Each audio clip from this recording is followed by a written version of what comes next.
ચાલો વિદ્યાર્થી મિત્રો, આજે આપણે પાઠ છઠ્ઠો છે માલવજી ફોજદાર પ્રસ્તુત એકાંકી મેં. આ એક નાટક છે જેમાં બે દ્રશ્ય છે. એમાં પહેલા દ્રશ્યમાં આપણે જોશું, એમાં ચાર પાત્ર છે: શિવાજી, માલવજી, તાનાજી અને દરબાર. દરબાર એટલે સૈનિક.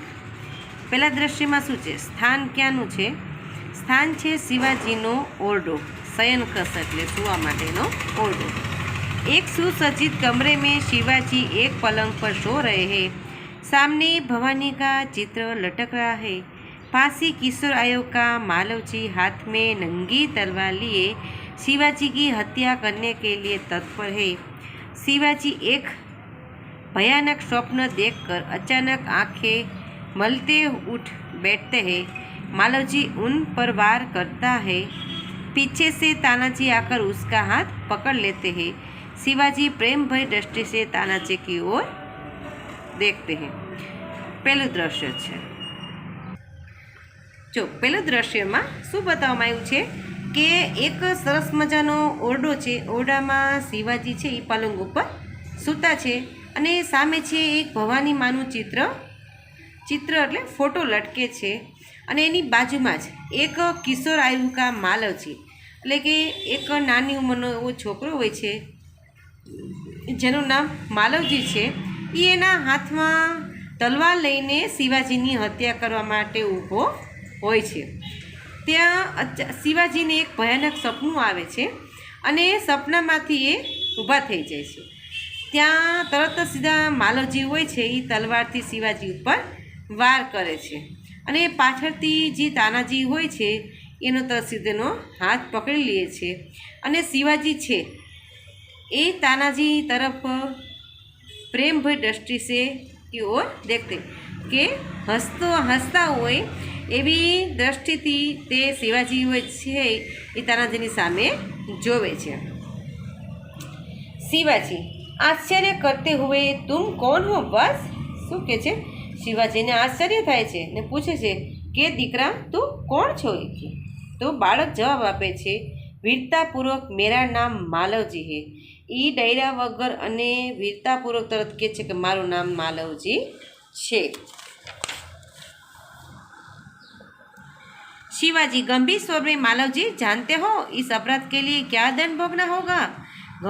शिवाजी છે એ એકદમ ગંભીર અવાજથી કહે છે કે તને ખબર છે માલવજી કે તું મને મારવા માટે આવ્યો છે, પણ એના માટે તારે સજા ભોગવવી પડશે, તને શું દંડ મળશે એ કે.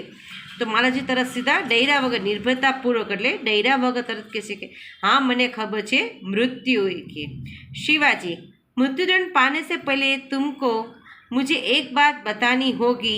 શું કહે છે કે હું તને મૃત્યુદંડની સજા આપું તે પહેલાં તારે મને એક વાત કહેવી પડશે. માલવજી કહે છે વહ ક્યાં કે કઈ વાત એ કે. शिवाजी तुम्हारी बातों और चाल ढाल से जान पड़ता है कि तुम वीर पुत्र हो, सत्यवादी हो.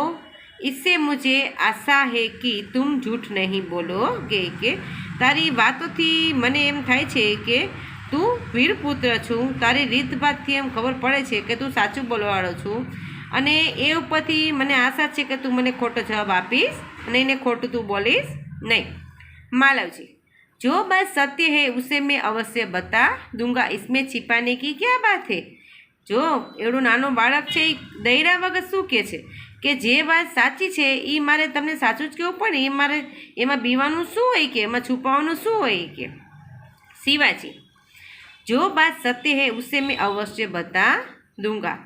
शिवाजी युवक मुझे मार कर क्या मराठा साम्राज्य का मालिक बनना चाहते हो? मालवजी नहीं. क्या मैंने तुम्हें कोई हानि पहुंचाने की चेष्टा की थी? क्या मैंने कभी राष्ट्र के प्रतिष्ठा पर धब्बा लगाया है કે. શું કહે છે શિવાજી કે તું મને મારીને અને તું મારું સામ્રાજ્ય છે એનો તું રાજા બનવા માંગસ, માલિક બનવા માંગસ કે. તો માલવજી કે ના. તો શિવાજી શું કહે છે કે મેં કોઈ દિવસ કે કોઈને કંઈક હાનિ પહોંચાડી છે કે કોશિશ કરી છે એ કે અને હંમેશા એ કે મેં રાષ્ટ્ર માટે કંઈ એવો દાગ લગાડ્યો છે એ કે. मालवजी महाराज यह सब कुछ नहीं. शिवाजी फिर तुम्हारे मन में क्या बात थी? શું કહે છે? માલવજી કહે છે કે ના, એ કે આવું કાંઈ છે જ નહીં. તો શિવાજી કે તો તારા મનમાં શું વાત છે જેથી કરીને તું મને મારવા માટે અહીંયા આવ્યો છો? मालवजी, यदि आप पूछते हो तो मैं पूछते ही हो कि तो सुनिए, मेरे पिताजी आपकी सेना में सिपाही थे। उन्होंने देश की रक्षा के लिए अपने प्राण न्यौछावर कर दिए। आज उनको मरे हुए 2 वर्ष हो गए। इस समय मैं और मेरी माता केवल 2 प्राणी है। શું કહે છે કે જો તમે પૂછો જ છો એ કે તો હું તમને આખી હકીકત કહું છું કે મારા પિતા હતા એ તમારી સેનાના સૈનિક હતા એ કે, અને એને દેશની રક્ષા માટે પોતાના પ્રાણ પણ અર્પણ કરી દીધા હતા. અને આજે એને મહિરા એને 2 વર્ષ થયા છે. અને અમારા ઘરમાં હું અને મારી માતા અમે કેવલ 2 જણા છીએ. आज 3 महीनों से हम दोनों को पेट भर अन्न मिलना दुर्भर हो गया है। इस संसार में मनुष्य सब कुछ सहन कर लेता है, परंतु पेट की भूख सहन नहीं कर सकता. શું કહે છે કે આજે કે મારા પિતાજીને મહિરાઈને 2 વર્ષ પૂરા થયા છે. અમારા ઘરમાં અમે 3 મહિનાથી અમે પેટ ભરીને જમ્યા નથી, એવું અનાજ પણ મળ્યું નથી. કે માણસ સંસારમાં ગમે એવું દુઃખ હોય એ સહન કરી લે છે, પણ પોતાના પેટની ભૂખ કોઈ સહન કરી सकता नहीं. मैं इसी विचार में बैठा था कि एक सैनिक ने आकर मुझसे कहा कि હજી તો હું વિચારતો હતો જી કે ત્યાં એક સૈનિક આવીને મને કહે છે કે તુમ શિવાજી કા વધ કર દો, મેં तुम्हें ધન दूंगा.